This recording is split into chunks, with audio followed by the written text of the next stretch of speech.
Assalamualaikum warahmatullahi wabarakatuh. Saya Septi Arisandi, calon guru penggerak Angkatan 9 Kabupaten Lebak tahun 2023. Saya dari SMP Terpadu Al-Qudwah, ditemani dengan Ibu Mutiari, guru IPA kelas 8 dari SMP Terpadu Al-Qudwah. Kami di sini akan melakukan praobservasi. Assalamualaikum Bu Muti. Waalaikumsalam. Ya, gimana kabarnya hari ini Bu? Alhamdulillah baik. Ya, alhamdulillah ya. Bu, kegiatan hari ini adalah tahap praobservasi. Nah, tujuannya apa? Agar Ibu lebih siap mempersiapkan pembelajaran di kelas dengan peserta didik ya Bu. Nah, ada beberapa pertanyaan yang akan saya sampaikan. Pada saat di kelas nanti, ketika proses pembelajaran, apa sih tujuan pembelajaran yang ingin Ibu capai? Jadi hari ini materi yang akan saya sampaikan ke anak-anak adalah tentang sistem pencernaan. Adapun tujuan pembelajarannya itu yang pertama itu menguraikan struktur dan organ sistem pencernaan manusia.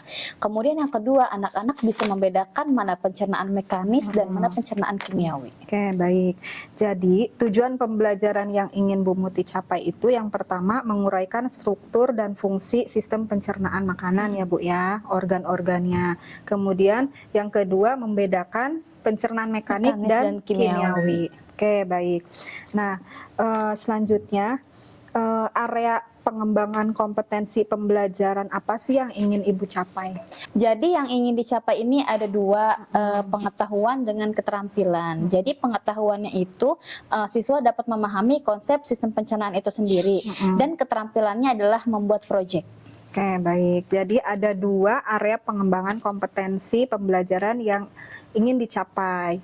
Pengetahuannya itu memahami konsep sistem pencernaan makanan pada manusia. Yang kedua, keterampilannya itu agar peserta didik dapat membuat proyek. Itu ya Bu ya. Baik. Nah, kira-kira apa strategi yang Ibu persiapkan dalam pembelajaran nanti, misal di modelnya, metodenya, strateginya, seperti itu?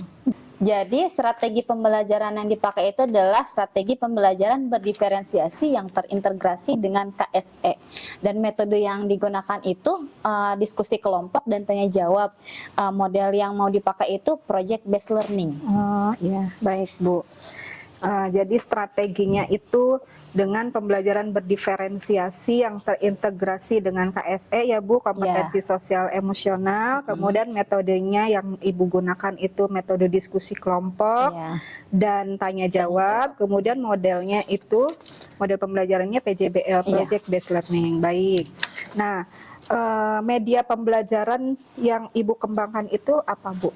Jadi rencananya media pembelajaran yang mau dipakai ini berupa video, PowerPoint dengan LKPD atau lembar kerja peserta didik. Ya, baik Bu.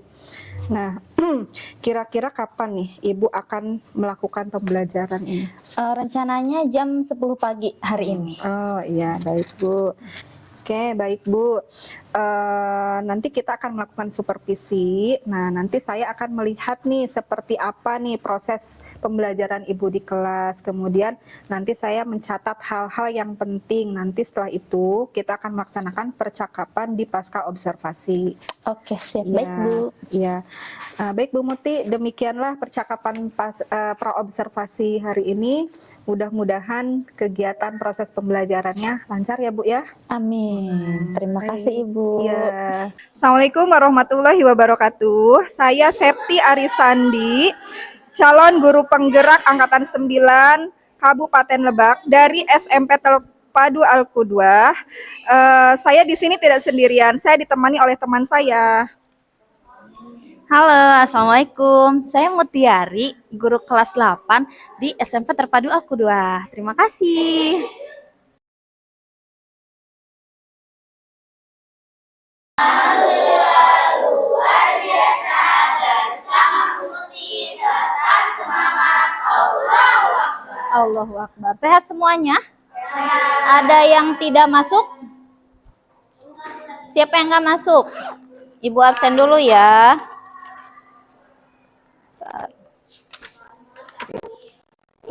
Siapa? Cinta sakit. Terus mana ininya ya? Nih. Oke. Cinta sakit. Terus siapa lagi? Rahima sakit. Terus Kiren, Riri ya, Riri Kiren. Terus, terus udah. Oke, sakit semua ya. Oke. Sebelum kita mulai, Ibu ada ice breaking dulu. Silahkan simpen 2 buah pulpen di meja kalian. Yang lainnya kepinggirin. 2 aja cukup ya. Yang lainnya kepinggirin. Dah? Nah, sterilkan dulu mejanya. Satu lagi pulpennya. Yang ini, ketengahin. Oke, nyampe ya semuanya ya. Nyampe. Silahkan berdiri. Semuanya berdiri. Berdiri. Ayo belajar dulu, baru nanti ngobrol lagi. Siap ya? Bisa. Oke, siap ya? Udah? Pulpen 2 di atas meja. Pastikan kalian gampang ngambilnya. Ya, singkirkan benda-benda yang ada yang menghalangi di meja. Kita mulai. Tahu lagunya? Kepala, pundak, lutut, kaki, lutut, kaki. Kalau ibu bilang pulpen, silahkan ambil pulpennya. Oke? Pulpennya cuma ada 2. Ya, cepet-cepetan. Siap, mulai. Kepala, pundak, lutut, kaki, lutut, kaki. Kepala, pulpen. Biasa aja. Oke, satu kali lagi. Siap, konsentrasi.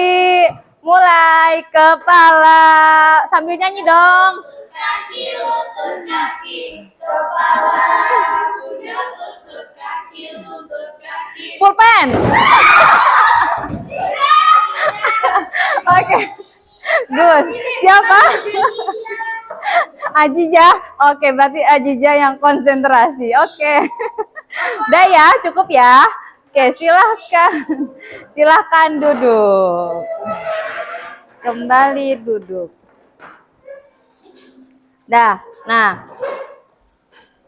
Coba Ibu mau tanya. Pertemuan sebelumnya kita udah belajar apa? Tadi dulu. Pak pilih di stop dulu. Apa sih, Bu? Habis ice breaking apa? Tujuan dulu ya. Tujuan baru ke materi sebelumnya. Oke. Oke.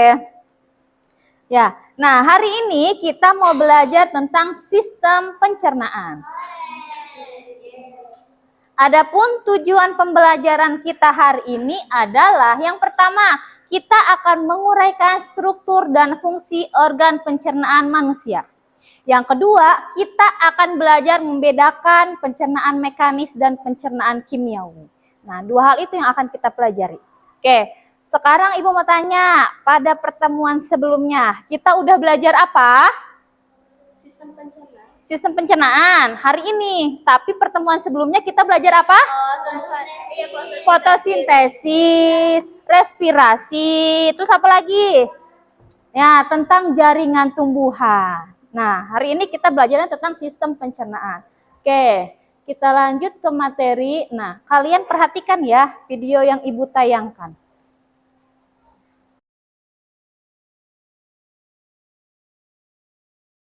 Hai teman-teman, kemarin kan kita sudah membahas pencernaan makanan dari mulut ya. Setelah dari mulut, makanan kita menuju kerongkongan. Kerongkongan adalah suatu saluran seperti tabung sepanjang 20 cm yang menghubungkan antara rongga mulut dengan lambung. Di dalam kerongkongan terjadi gerakan peristaltik, yaitu gerakan meremas-remas yang dilakukan oleh dinding kerongkongan untuk membuat makanan terdorong masuk ke dalam lambung. Berarti tujuan selanjutnya ke lambung ya, Pipo? Betul, Bol.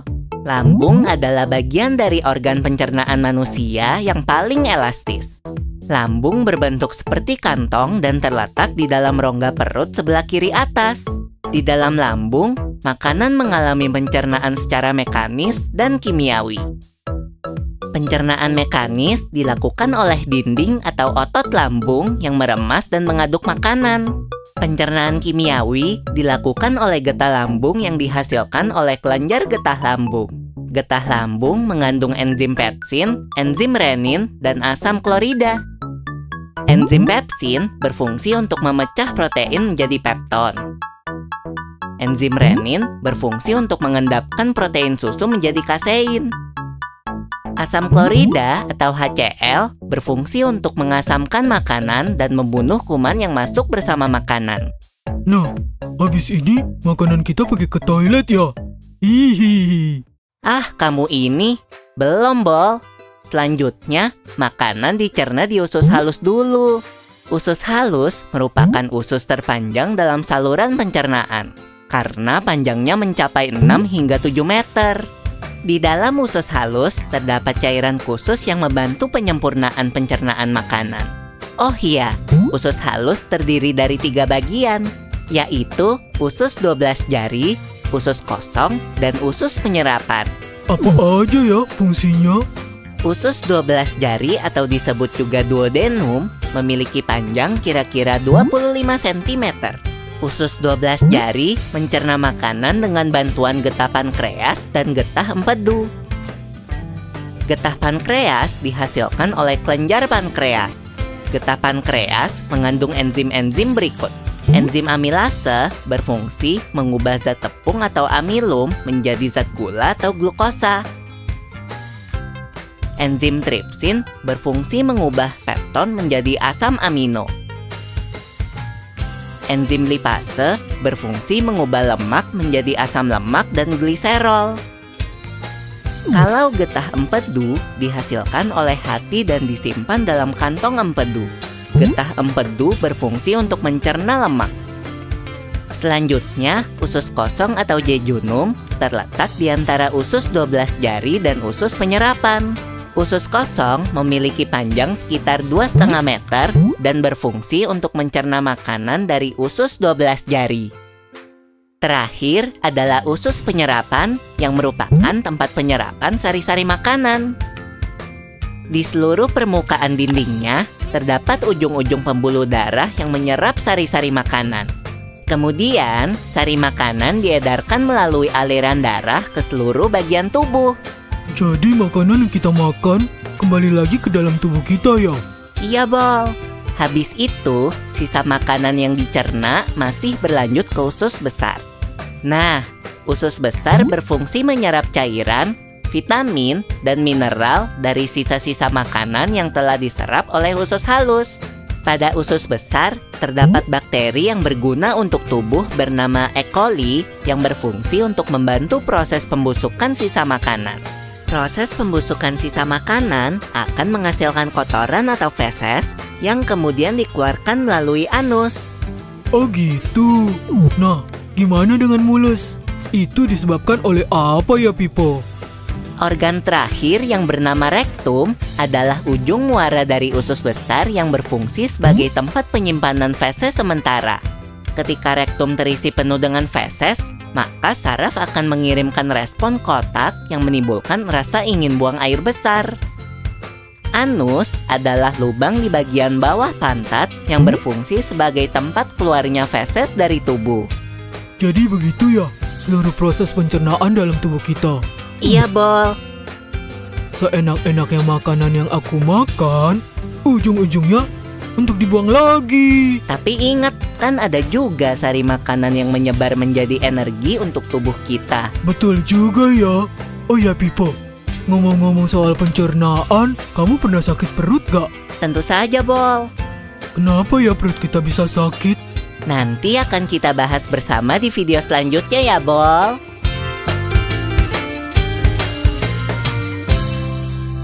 Sampai sini paham? Apa yang kalian pahami? Apa?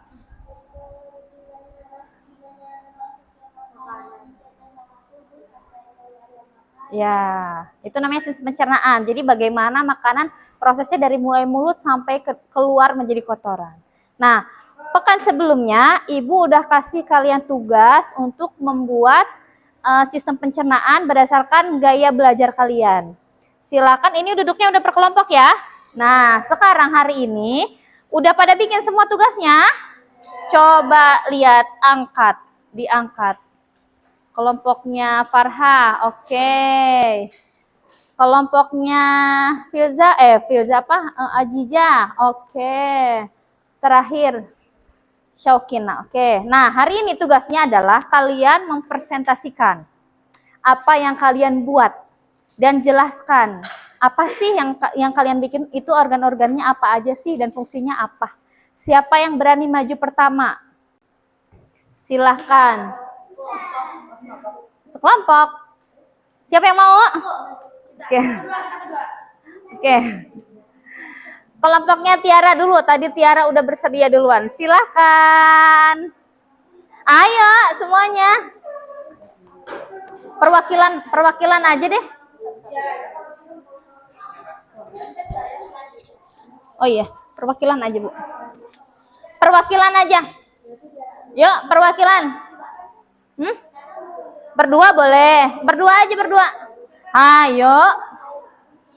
Jangan malu-malu. Ayo maju-maju. Sini di bawah sini nih.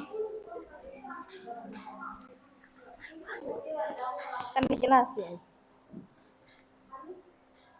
Oke, silakan. Oke, Bismillahirrahmanirrahim. Assalamualaikum warahmatullahi wabarakatuh. Oke teman-teman, berdirinya aku sama Aziza di sini mau ngepresentasiin proyek kita tentang sistem pencernaan makanan. Nah, gimana sih makanan yang kita makan diolah sama tubuh kita sampai keluar menjadi kotoran? Ayo kita belajar. Nah, Pertama ada mulut. Oke. Mulut organ yang pertama dilewatin sama sistem pencernaan manusia. Di mulut itu ada tiga bagian gigi. Yang pertama gigi seri buat memotong makanan, kedua gigi kedua gigi taring buat ngoyah makanan, dan ketiga terakhir itu gigi geraham buat ngunyah makanan. Setelah kita mengunyah makanan yang dikunyah oleh mulut bakalan masuk ke kerongkongan. Nah, di otot kerongkongan bakalan berkontraksi sehingga makanan yang tadi lewat ke kerongkongan bisa sampai ke lambung. Di lambung ini makanan diproses secara mekanis dan kimiawi. Kalau secara mekanis itu oleh otot-otot lambung yang istilahnya memasak makanan di dalam lambung. Kalau secara kimiawi itu ada 3. Pertama, asam klorida.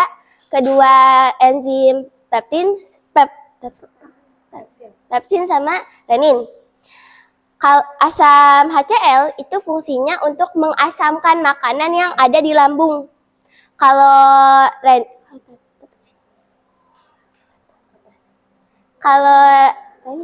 Kalau pepsin itu buat mengubah protein menjadi pepton. Kalau renin itu mengendapkan protein susu. Jadi nah, setelah dimasak di lambung, makanan kan jadi lebih kecil tuh. Jadi dia masuknya ke usus halus. Di usus halus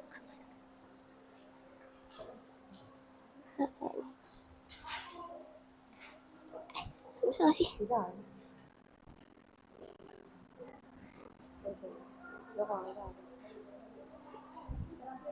Susah.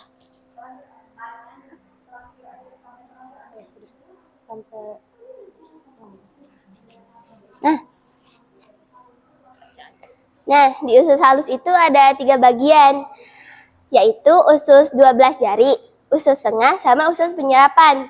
Fungsi usus halus ini menyerap nutrisi dari makanan yang kita makan. Kamu Zah terakhir. Nah, setelah dari usus halus itu lanjut ke usus besar. Di usus besar ini ada bakteri namanya E. coli. Pernah dengar gak slogan Yakult? Apa yang katanya, cintai ususmu, minum Yakult tiap hari. Kenapa? Karena di Yakult ini ada bakteri baik yang terdapat juga di bagian usus halus kita, namanya usus besar kita, namanya bakteri E. coli yang membantu pembusukan makanan. Habis dari usus besar sampai dia jadi feses. Nah, di feses ini nggak langsung keluar teman-teman. Berhenti dulu di. Nah, nanti kalau dia mau keluar, usus besar bakalan ngasih sinyal ke otak kita, yaitu sakit perut. Oke, sekian dari kita. Kalau ada yang mau ditanyain boleh. Ada yang mau bertanya? Mama pakai Tiara? Cukup. Oke, cukup. Tutup Tiara. Oke, sekian. Terima kasih. Assalamualaikum warahmatullahi wabarakatuh. Waalaikumsalam warahmatullahi wabarakatuh.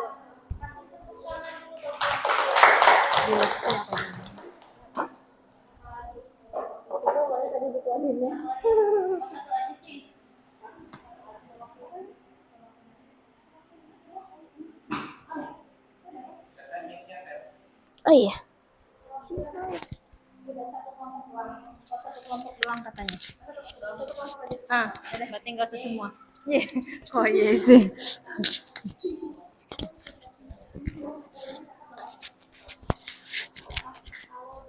Langsung penguatan ya.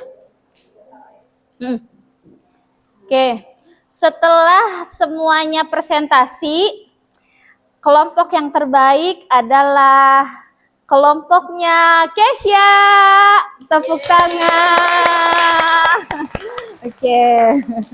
Nah, jadi kesimpulannya belajar kita hari ini apa ya materi ini? Apa kesimpulannya? Bisa tarik kesimpulan? Ayo, apa kesimpulannya yang udah kita pelajari? Ayo, tentang sistem pencernaan. Yang pertama, nih lihat. Pencernaan mekanik dan pencernaan kimiawi ternyata sama atau beda? Apa bedanya?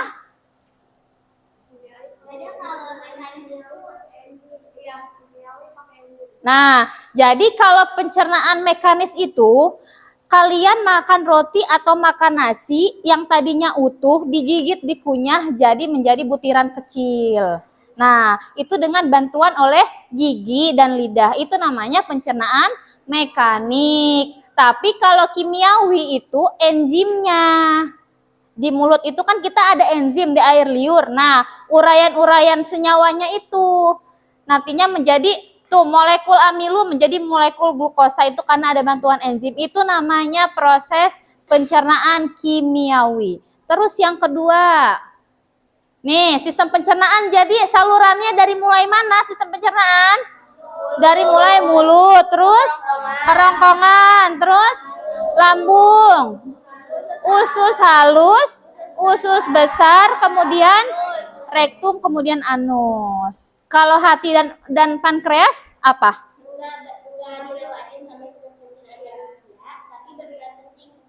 Berperan penting di sistem pencernaan karena dia mengeluarkan enzim. Ada yang mau ditanyakan sebelum kita tutup?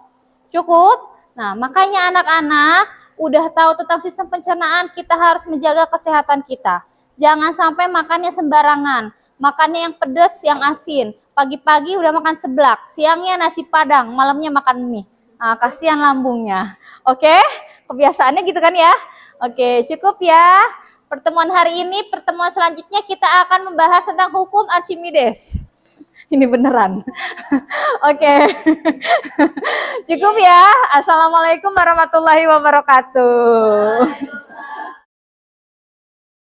Bu Muti tadi udah ngajar di kelas ya Bu? Iya, Ya alhamdulillah. gimana Bu perasaannya setelah melaksanakan proses pembelajaran tadi di kelas Bu? Alhamdulillah senang dan lega. Alhamdulillah. Saya Alhamdulillah terlihat dari pancaran Bu Muti. Selalu bahagia. Iya. Oke Bu, saya mau menanyakan kembali nih di area kompetensi yang dikembangkan yang dicapai ya, ingin dicapai Ibu, dan langkah-langkahnya itu seperti apa, Bu? Jadi yang ingin dicapai itu ada di pengetahuan dan keterampilan, dan langkah-langkahnya itu yang pertama itu saya menyusun RPP sesuai dengan kebutuhan siswa, kemudian saya membuat media pembelajarannya. Oke, baik. Jadi tadi langkah-langkahnya Ibu menyusun RPP sesuai dengan kebutuhan siswa, kemudian membuat media pembelajaran. Baik. Sejauh mana Bu keberhasilan area pengembangan kompetensi yang Ibu lakukan tadi di kelas? Sebenarnya secara keseluruhan sih sudah berhasil, cuman memang dalam prakteknya saya itu menemukan beberapa kendala. Gitu ya Bu. Kalau boleh tahu Bu, kendala seperti apa yang Ibu temukan ketika proses pembelajaran tadi di kelas? Jadi saat pembelajaran tersebut memang ada beberapa siswa yang kurang aktif dan ada beberapa siswa yang kurang berpartisipasi dalam kelompoknya. Oh begitu ya. Terkait dengan kendala yang Ibu hadapi nih, apa rencana yang akan Ibu lakukan agar siswa tersebut aktif dan lebih berpartisipasi lagi dalam kelompoknya?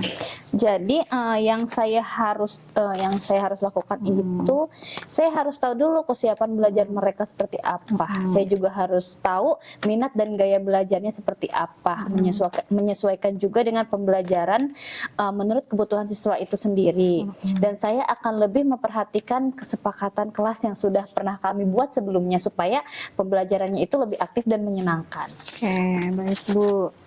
Jadi Bu Muti itu untuk apa tadi rencana yang akan Ya. Ibu lakukan ke depannya dalam proses pembelajaran, Ibu akan menyesuaikan dengan kebutuhan belajar Ya. siswa dan memperhatikan lagi kesepakatan Ya. kelas yang sudah dibuat ya Bu.